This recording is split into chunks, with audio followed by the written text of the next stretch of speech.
Okay, this is problem number 23 from chapter 14. I'll read it to begin. Bearing number 6205 from table 14.3 is carrying the set of loads in table 14.23 while rotating at 101 RPM for one 8-hour shift. Compute the expected L10 life for the bearing under these conditions if the cycle repeats continuously. If the machine operates 2 shifts per day, 6 days per week, in how many weeks would you expect to have to replace the bearing? All right.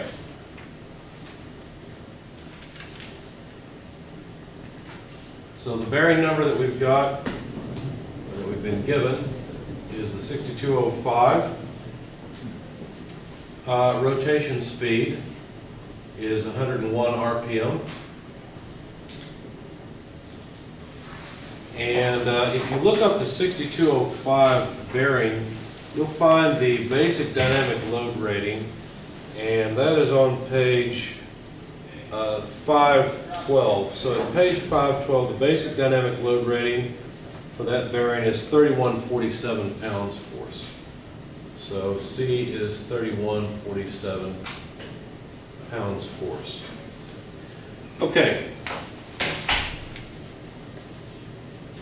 Now the loads that are given in the table are as follows. Condition 1, 2, and 3 have loads and times in hours as follows. The loads are 500, 800, and 100, and these are pounds force. The time is 6 3/4 hours, 40% of an hour, and 85% of an hour. Of course, if you add all these up, you find that this is a total of 8 hours. So that's not really a surprise. That's what you would expect, because that's one shift work. Okay, so first of all, the first question is, what's the L10 life? So let's answer that question to begin. What we have to do is calculate an effective load here. So we need an average or mean effective load. And to do that, we need to use an equation. It's in chapter 14. It's near the end. It's equation 1410 on page 526. And I'll just go ahead and apply the equation. It says that the mean load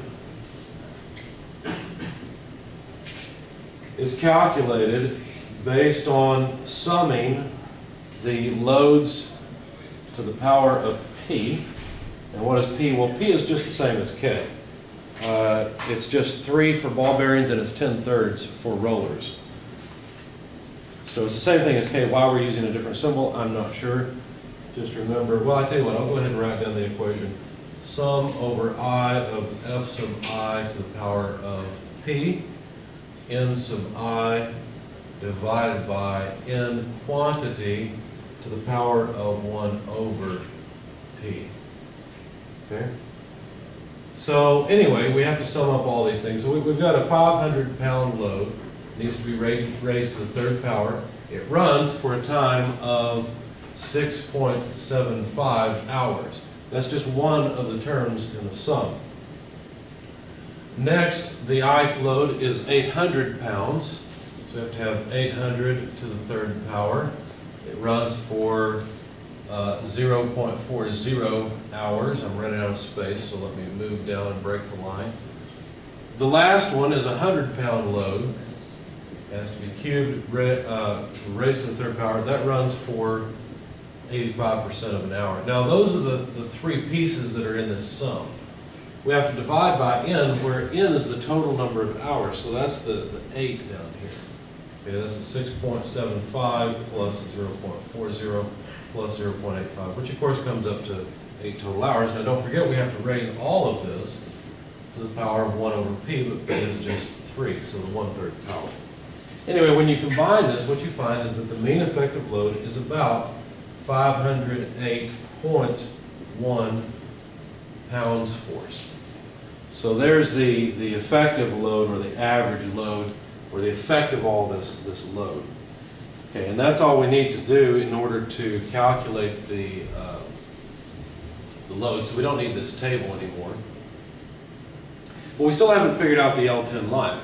Well, how do we figure out the L10 life? Well, we just use the load life equation. We've got 3350, I'm sorry, excuse me, different bearing. We've got 3147 pounds force as the rating of the bearing, that's C essentially. We have to divide that by the actual applied load of 508.1 pounds force. This needs to be raised to the power of K, or the power of P, and then multiplied by L10 life. Well, standard L10 life is just 1,000,000 revolutions. So there we have it. Now let's have to grab a calculator and compute this, because the numbers are slightly different than what you have on the PDF sheet. As I said, the reason for that is the bearing load table has changed from the 4th to the 5th edition. Anyway, 3147 divided by 508.1 and then raised to the 3rd power, then multiplied by 1,000,000 essentially, gives us 200 and, well, let's do it this way, 2.38 or so times 10 to the 8th revolutions, because notice the units here on this 10 to the 6th are revolutions. So this bearing should last 2.38 times 10 to the 8th revolutions without too much trouble, which makes sense because the effective load is lower than the L10 load, or the basic dynamic rating. Okay, so what's next? Well, in part B it says how many weeks before this bearing will have to be replaced. 2 shifts a day, 8 days a week.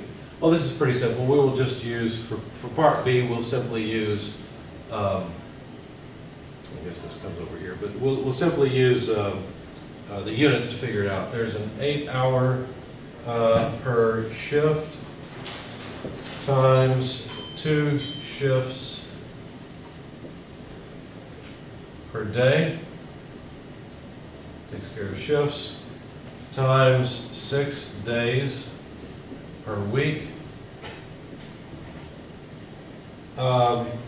And that should give me hours per week of usage. So that comes out to 96 hours per week is how many hours per week the bearing runs. And then if we take the specification 2.38 times 10 to the 8th revolutions and divide it by 96 hours per week, once again just looking at the units to figure out how to put all this together, times 101 revolutions per minute, times 60 minutes per hour. Minutes go away, hours go away, we have revolutions per week. Really the revolutions cancel and we end up with weeks of life.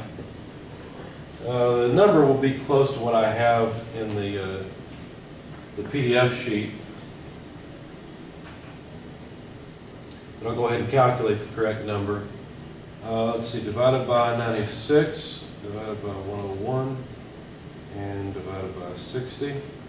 This comes out to about, let's see, 408 or so weeks that the bearing should last.